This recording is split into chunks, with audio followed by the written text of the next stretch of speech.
हनी ट्रॅपचे आणखी एक प्रकरण समोर आले आहे। महाराष्ट्र एटीएसने अधिकृत गुप्तता कायद्याअंतर्गत गुन्हा दाखल करून एका 31 वर्षीय व्यक्तीला अटक केली आहे। एका पाकिस्तानी महिलेसोबत गुप्त आणि संवेदनशील माहिती शेअर केल्याप्रकरणी त्या व्यक्तीला अटक करण्यात आली आहे। सूत्रांनी दिलेल्या माहितीनुसार कल्पेश बैकर उर्फ भाई अनेक महिन्यांपासून सोशल मीडियावर एका महिलेशी चॅटिंग करत होता। त्याचे संभाषण इथपर्यंत पोहोचले की त्याने तिच्या आदेशाचे पालन करण्यास सुरुवात केली।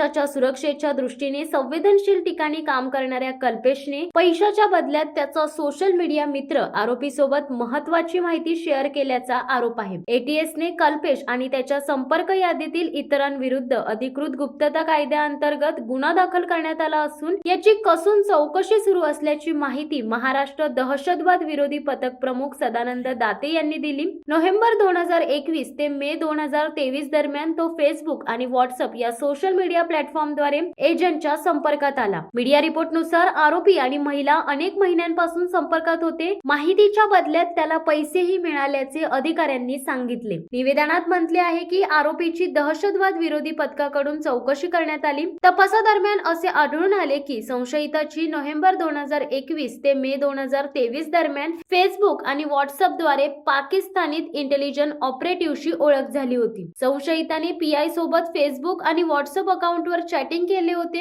एटीएस अधिकाऱ्यांनी पाकिस्तानी एजंटला कथितरित्या लीक केलेल्या माहितीचा तपशील दिलेला नाही, मात्र तपास सुरू करण्यात आला आहे। 2014 मध्ये बायकर मॅझागॉन शिप बिल्डर्स मध्ये सामील झाल्याचे अहवालात नमूद केले आहे। तो मूळचा पोयनाड अलिबागचा आहे, जिथे त्याने कोकण एज्युकेशन सोसायटीच्या नाना पाटील हायस्कूल आणि ज्युनियर कॉलेज मधून शालेय शिक्षण पूर्ण केले आणि ITI अलिबाग मधून फिटर ट्रेड पूर्ण केले। सध्या आरोपीची चौकशी सुरू असून त्याच्या मोबाईल डेटाची तपासणी केली जात आहे।